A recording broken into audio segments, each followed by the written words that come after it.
CSA that runs April through October. And it's once a month you get a share of plants ready to go in your garden. Our breakdown, we do sometimes we think we might overextend ourselves a little bit as far as sales avenues goes. Last year that proved to be positive, but it's a lot of work. So our CSAs, the gardeners, winter and main season CSA, make up about 1/3 of our sales.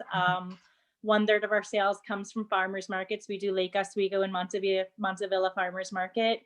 And then the other third of our sales comes from our online farm stand and from restaurant accounts. Great. And so the CSA, the same thing, like it provides that value, like what Laura was talking about. Absolutely, yeah. Where you get some investment early in the season before markets are open. Yep. You have a connection with community. Absolutely. Yeah. Yep. And especially the value, the value for farmers, for CSAs, it can't be understated. Not only is that money coming in at a time when you don't have a lot of money coming in, that tends to be the time of year when you need capital, when you need it the most. That's when you're buying your amendments for the year and the seeds for the year. And if you don't have that, you really can't operate. Yeah. I don't see how we could cover those expenses if we didn't have CSA memberships coming in the early part of the year. Yeah. No, I think it's really important that people understand, and this is a great segue actually to the next thing I want to talk about, which is that one of the important things about CSA is it offers an alternative model to conventional farmer funding. Like in conventional agriculture, people take out a huge loan early in the season from the farm, from the bank. They, borrow all year long, and then they have one big payday. And by, the CSA membership, CSA offers this alternative to that. But it also, I feel like one of the things that's really important about CSA and for people who are interested in becoming members is kind of like, what else are you accomplishing? Like CSA was developed as a reaction to our industrialized food system. I would love for each of you to talk about, so Lily, let's just, while we stick with you, like, what do you think the greatest threat is of our industrialized food system, and how does your CSA offer an alternative? There's so many threats, it's hard to really think about just one, but one of the major things I feel like is people getting farther and farther away from their food source, and getting farther and farther away from knowing what is healthy and what is good for them to eat, or not necessarily not knowing, but not being comfortable. Like Quinn said, people not being comfortable cooking different vegetables that they're not familiar with. And then purchasing directly from your farmer, you're really building a real relationship with them, a real personal relationship with them. There's communication about what's coming in each share, and it gets people excited about food that a lot of people across our country don't typically get excited about. Vegetables aren't cool everywhere. They're cool in Portland, and that's amazing. But they're not cool everywhere, and they're not cool to everybody because they don't necessarily know what to do with them, or they have, maybe their produce that they're used to, the lettuce that they're used to, comes from a supermarket and has been shipped, and it doesn't taste sweet, it doesn't taste crisp, it doesn't taste crunchy. It's not something that you're going to be excited about getting. So I think first and foremost, making people excited about vegetables. The biggest threat is just that it's crappy. It's crappy. Yep. And compared to, and if you were to contrast the quality of your vegetables, can you even compare them? I mean, I could compare them to everybody on this panel. I could compare them to other small farms. And we're lucky in Portland that we have that, but otherwise, no. And it's not even necessarily the growing practices, although it absolutely is the growing practices. But even if you were comparing yourself to another farm that had the same exact growing practices, and their produce isn't coming to you fresh, it's not going to be something that you're excited about getting, that you're excited about working with. It's something that you should eat, not that you want to necessarily eat, and that's a big difference. Yeah. Hey, Quinn, tell us tell me the difference. Like if somebody was looking at a bag of your greens and a bag of greens that you got from some, I won't say the name of my nemesis bagged green company. What is what is that? What comes up for you? Like, what are all the issues that are the difference between a good bag of greens and a crappy bag of greens? I mean, I think expiration date, I feel like, is one of the things that immediately comes to my mind. Like, you are getting those greens from California probably like a week after they've been harvested, and you put them in your fridge, and then 2 to 3 days later, they're pretty much mush in the bottom if they're not already. And when you get greens, they're such a delicate thing. Like when you get greens the day after they've been harvested, like our CSA members do, those greens have like a 9-day shelf life. And you're like, 9 days, salad greens, that's crazy. And you're like, well, part of it is the way that we process it and we dry it and we make sure that the moisture level is right. So it's not too wet, so it doesn't like rot. And it's also not too dry, so it dries out. But also you just have a lot more time to eat that, because I think that salad can be pretty frustrating because people are like, it's already gone bad. Like I forgot about it and it's bad. Yeah. And then let alone like obviously the flavor too, like it's really nutrient dense. It's really like nice varieties in there. They're crunchy.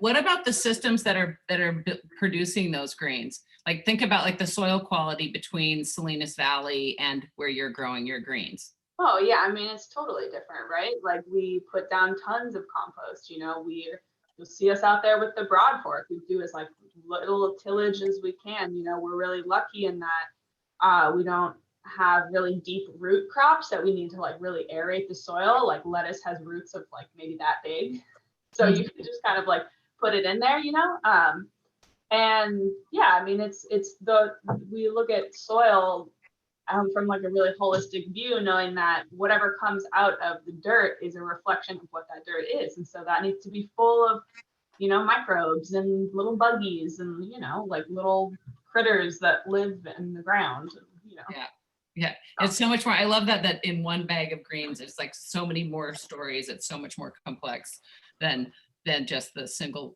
and convenience. I think people are so caught up in convenience, but they don't understand. My joke is always that they're buying expensive California water when they buy crappy greens. So Laura, when you think about the industrialized food system, like what is the thing that you are most afraid of, and how does a farm like yours pose a solution or help fight something? Or what powers are you fighting most strongly out there? Well, I think that what Lily and Quinn said are just so important about the quality and what we can grow as small farmers, the care that we can take, and the varieties that we can choose are so different than what monocropped large conventional ag can do. They just have to have certain things that work in their system, so that their crops have to have a certain amount of durability, and they have to be machine harvested, and and they come from often from far away, so that is just so limiting. I think too, when you have big monocropped agriculture, and all of your lettuces coming from Arizona, or one area in Arizona or one area in California, you're just also at much greater risk if that something happens in that region, or something fails there. And most of us are growing a lot more diversity, so you don't have that same risk of we risk of dig into failure. that a second. So given, like, let's say that you were growing, I mean, it's be a little early for lettuce, but dig into that risk of monocrop, and how does that make you more vulnerable? Well, I think we've just seen some of the food safety stuff happen with the lettuce, where a huge amount of the lettuce for the whole country is being washed and packed in a couple of facilities. And if those get contaminated, then has such a huge impact on everyone. So that's one aspect of it. I think too, like I was saying a minute ago, the varieties that those farmers have to choose for their systems where they are machine harvested and then go through all those packing and processing lines and then have to be on the truck for a while. They have to have a certain amount of durability, and often the compromise for durability is in flavor and texture and that sweet crunchiness that we all know can be in a head of lettuce when it's fresh. That's hard. That's much harder to achieve in an industrial conventional system than it is if it comes from one of us. Their values, I mean, it's super interesting. It's like in each of these conversations, core values come up. I mean, Quinn's like, crazy for salad, like her core belief in the beauty of salad comes through. And no, it's really interesting because that is, it's very, very classic that the industrialized food system just has these, what it values is not necessarily what you want as a consumer. And once you flip that and you have that direct line, I mean, I can tell you as a longtime CSA customer, whenever I don't have CSA vegetables, I feel like I'm a bad cook all of a sudden, it's like, so you three represent some very different sort of formats, but what I would like to do, and maybe we'll start with Lily and talk about what the basic, so again, imagine that people are listening who have had a CSA, maybe they weren't happy with it, have never had a CSA, are, have been getting a delivery of, been getting something, some other thing. So kind of how would you describe the model that you have? Like, is it a market style? Is it a box pickup? Is it delivered to your house? What the basic format is, and then what should members expect their experience with that food to be? So as of last year with COVID, we started offering delivery, and we'll likely continue. Well, we will be continuing that for the future. Delivery to people's houses. To people's houses, yep. We, most zip codes in Portland we deliver to. The rate depends on the zip code. We try to keep it as affordable as possible. And we have pickup at we farm two properties. One is our property in Northeast Portland, and that's where one of our pickup sites is. We have a couple other, our farmers markets are pickup sites, and then Bamboo Craftsman is the pickup site as well. Our CSA. So which farmers markets are you at? Montevilla Farmers Market and Lake Oswego Farmers Market. And our CSA runs 26, our main season CSA runs 26 weeks, May through October. I think one of the things that we try to communicate as well as possible, brevity is not always my strong suit in emails though, so I understand that at times things get lost in the emails, but it's seasonal here, and I know people understand how seasons work, how vegetables work to at least a basic degree, and they understand that they might not be getting tomatoes the first share, but they might be getting 6 items the first share. We often say in our emails that these first weeks of the CSA, you will be eating like a farmer. You will be eating the same exact thing that we're going to be eating, because that is what is coming out of the ground right now. It might be a salad mix, a braising mix, a spicy mix, and a hearty mix of greens. Might be, a bunch of kale, and occasionally we have some luck with overwintered cauliflower that can make it into the share as well. But the beginning of the season is a great time to hit up Farm Punk Salads and get some salad dressing from them, because it's going to be a lot of healthy greens. But the variety is going to get better throughout the season. And you have a larger share, of course, throughout the season. Another thing that we like to communicate with people as best we can is that you're going to have nutritious, gorgeous vegetables that should be lots of fun to play with. But you can't necessarily expect to get all of the produce that you want out of each share of CSA. Us smaller farms, we can't be giving you necessarily all the potatoes that your family's going to eat, or, you know, you might get 1 or 2 watermelons in late August, but if you're craving a watermelon in July, you're going to have to find it elsewhere because that doesn't happen in Portland. But, you know, there's, with the CSAs, there's room to continue to support other farms locally, and to continue to go to farmers markets locally, and to order from other local farms locally, and, you know, spread your dollars around to as many farms as you can. And how many, a full share at your farm, what do you say it feeds for people? And that's a tough question, depending on how much you eat, of course, right? But we say 2 to 4 people. You know, and we can base that on how big the portions of each type of vegetables are, not necessarily how many vegetables you will eat in a week, but we'll give you enough kohlrabi to make a meal for 2 to 4 people, and so on. Yeah. I was gonna make a dark joke about how that's this much kohlrabi, but yeah. Or just in the time of year, Laura, don't take that personally.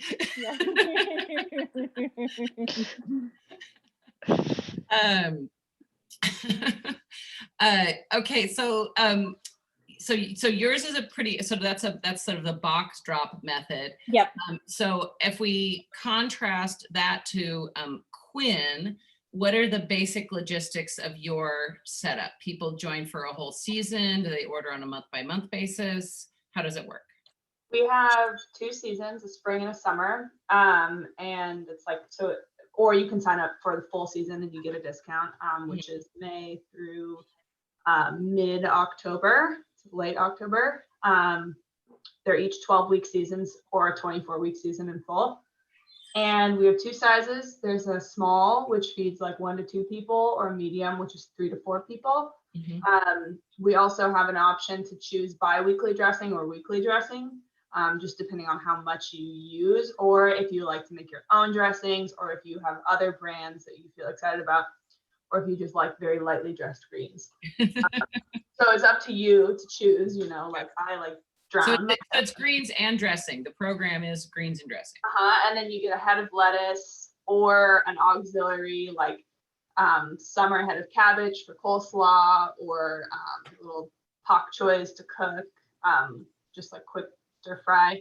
Those are every other week. And then you also get herbs every week. So that could be parsley, that could be Thai basil, anything like that.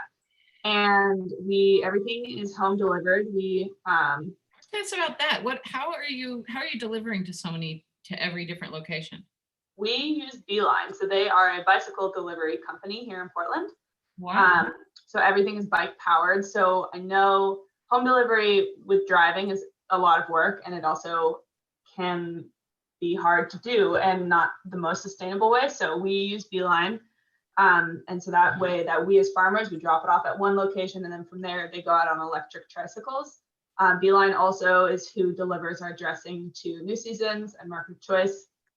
So we're able to service the Portland, like west side, like up to about maybe 21st, and then on the east side out to about like 60th, down to Selwood, up to St. John. So pretty good region.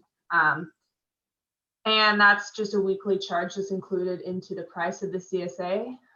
We're working on figuring out ways to also have pickup sites for people who don't want to pay for the weekly delivery because they don't mind. We also like encourage neighbors to join together or split a share, and then you're only paying for one delivery fee.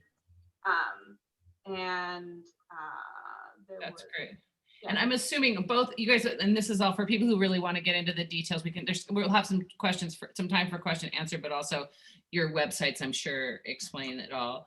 And then Laura, the third version is Laura in non-COVID. I know you've had to change your model a little bit because of the COVID situation, but talk to us about what a market CSA, what market style looks like, and kind of what your year-round program is like for your members and customers. Okay. Thanks, Piper. We have 2 drop sites for our farm. Not drop sites, but pickups. 2 CSA pickups. One is in Southeast Portland in the Woodstock neighborhood, and the other one is in Lake Oswego at Lusher Farm. So historically, we have done what's called a market style pickup. and that's where you, each person goes through the line. So the food's all laid out, and everyone gets to take, from the big bin of lettuce, there's a little sign up that says you get 2 heads of lettuce and 1 bunch of greens and carrots. And so, that can be nice for people because the sizes and shapes of all the vegetables are not perfect. So if you're not a huge fan of kohlrabi, then you can take a little smaller one. If you love kohlrabi, then you can take a giant one. But we have had to pivot with COVID, and we are now making boxes, but people still come to those 2 locations to pick those up. So, and then I think the other thing I was going to say is our summer season will start in mid-May and go through October. That's 24 weeks. And then we also do a winter season, which we're just finishing up now, and that goes November through April. In the summertime, we do a pickup every week, but in the wintertime, we just do a pickup twice a month. So Yeah, that's kind of a little bit about our program. Great. So that is really great. We see this broad spectrum of different options, but all, and I want to have one more round of topics, and then we'll open up if anybody has a question at any time, they can throw it into the chat. Please do that. Happy to hear what people are interested in. Oh, there's a discussion. This is back to your conversation, Quinn, about the salad, the compost / salad. Somebody commenting on that. Oh no, it's real. Bag salad greens. That smell. Oh, it's terrible. It's the worst. It's the worst. But so seasonality, one of the things that I know for many people who are new or, learning to be CSA customers is really understanding the power of, it's in, once you start eating this way, you begin to think differently about what's available to you and not even want to have a tomato in January. But what do you think is I want to know what each of you as farmers want eaters to know about the power of eating seasonally. Like, to you, what is the most important message that an eater gets about why it's important that they actually eat more collards in the winter, that they get through that kohlrabi, Laura? Why don't you start with Laura? Laura, you start. Well, I think the main thing I would say is just the flavor, and the food is so much better that way. And a lot of times when people tell me that they don't like collards or they don't like kohlrabi, I think they've gotten them from the store, and maybe it's just the shelf life, but maybe it's also out of season, and often they just don't taste as good. So I think that's the main thing that I would say about seasonality, is it really makes everything taste better when you're really eating it at the peak of the season and the peak of ripeness, and then moving on to some other crops that are at their peak. So yeah, that's when they're most delicious. For sure. Quinn, what do you say? About seasonality? Yeah, just like what's the most important thing for people to understand about putting up with the complexity of seasonality? Like, that it's ultimately really empowering. Yeah. I feel like there is a connection to the earth that you can't quite explain until you really experience that. And when you experience eating in rhythm with nature, there's just something profound about that. And it also just feels good from like a sustainability standpoint of like, it makes sense as we try to build a more resilient world in an increasingly unstable climate. Like, it just feels good to feel like you can know how to feed yourself, or like just understand like what's going on with the earth. I'm not saying that means that you're not going to buy vegetables from California in the winter, because you totally are, but if you can at least have some supplemental things to that, it just feels good. And of course it tastes better too. Yeah, no, it does. And Lily, one upside of seasonality. exactly what Laura and Quinn said, especially about sustainability, it takes way more plastic and way more resources to grow tomatoes or anything really in the winter that doesn't traditionally grow in the winter. So that's a big factor. And then there's also the romanticism in eating seasonally. Fall isn't pumpkin spice lattes, and the holidays aren't candy canes. It's Brussels sprouts and it's collard greens. It's winter squash and it's it's like extra sweet carrots, and there's something pretty amazing in that. Nobody, you don't get more excited about anything than you get about it, the first tomato of the season. For sure, by late September, you might be sick of tomatoes, but then they've had their place. You should, it's feast and famine, and you should have some fun with that, I believe.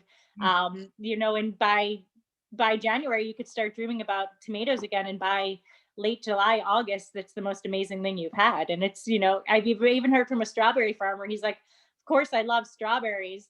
I hate them in late July, but in January, I'm dreaming about them. So, to be able to share that with CSA members as well is a pretty incredible thing, to be able to have those pictures of all us farmers out there in the fields in raincoats. It's hard work. It's rough, but there is some absolute beauty and magic behind it. And the more and more that we can take the vegetables that we eat in the seasons that we eat them for granted, the farther we get away from that magic. That is so great. That is so great. All right. Well, let's see. There are a few questions here. If anybody's got questions, now's the time to type them in here. From somebody, Hannah wants to know, what is a good starting point for someone who is looking to go from a CSA customer to a CSA farmer?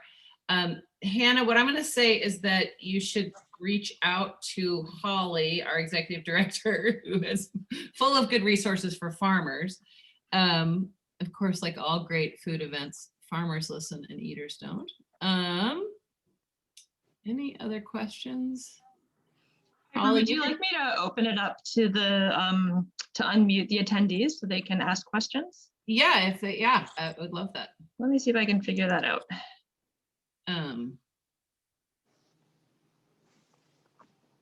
Or if there are if our panelists have any other points that we didn't cross that you were